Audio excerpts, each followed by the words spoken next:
Од 1991 година па до денес се изнаслушавме еден куп предизборни ветувања, а со оглед на тоа што избори се ближат, редно е да се потсетиме на некој од нив. Твоето политичко ветување звучи познато. Денеска играме епизода број 15. Ало, добар ден, кој се јавува? Добар ден, Левкија. Левкија од... Да. Левкија од славно Крушево. Тргнало со Крушевчани, многу сме популарни таму. Левкија, Многу. добре дојде во твоето политичко ветување, звучи познато, ново реално радиско шоу. Играме на следниот начин. Јас ти пуштам едно политичко ветување од некој од изминатите изборни циклуси. Твоја задача е да погодиш кој го кажал или од која партија доаѓа ветувањето и дали е остварена или не е остварена тоа политичко ветување. Дали си спремна? Да. Твоето политичко ветување е следново. Проектот предвидува изградба на современа биорафинерија со капацитет од 100 милиони литри, а производството ќе биде наменето за светскиот пазар.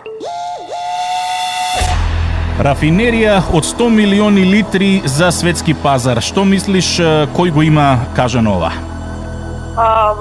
Вакви, да речам, бројки, со вакви бројки обично ти цитира некој од ДПМН, Добро. Фабрика за етанол тешко да може од 100 милиони литри да направат.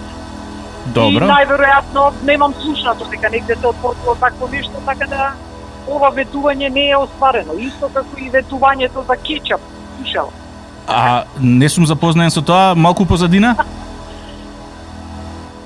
Што се случи со тоа ветување? Што беше ветено, а што беше остварено? Во Крушево? Да.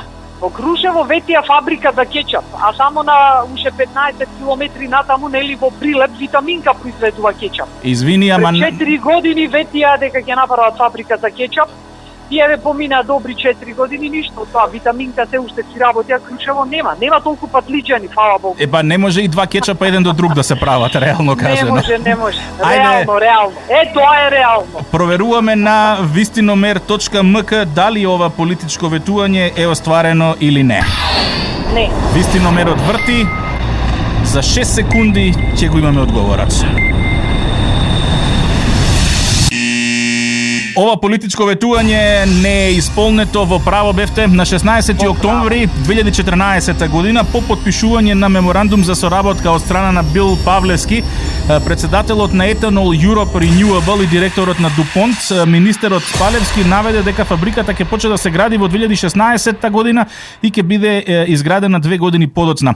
Дополнително во приказната се вмешува и една многу друга контроверзна тема, а тоа е генетски модифицирани организми, што го прави ова политичко ветување неисполнето. Честитки, браво за храброста да учествувате.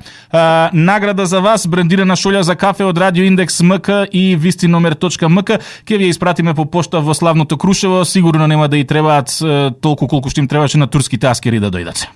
Не, сигурно побрзо од 10 дена ќе стаса. Одлично. Секој е добро. Ти благодарам многу за учеството. Доколку и ти сакаш да играш твоето политичко ветување, radioindex.mk или име и презиме со телефонски број на 078 755 588. Твоето политичко ветување звучи познато секој работен ден во 14:30 на radioindex.mk. Најголемите хитови од 80-тите, 90-тите и денес. Радио Индекс.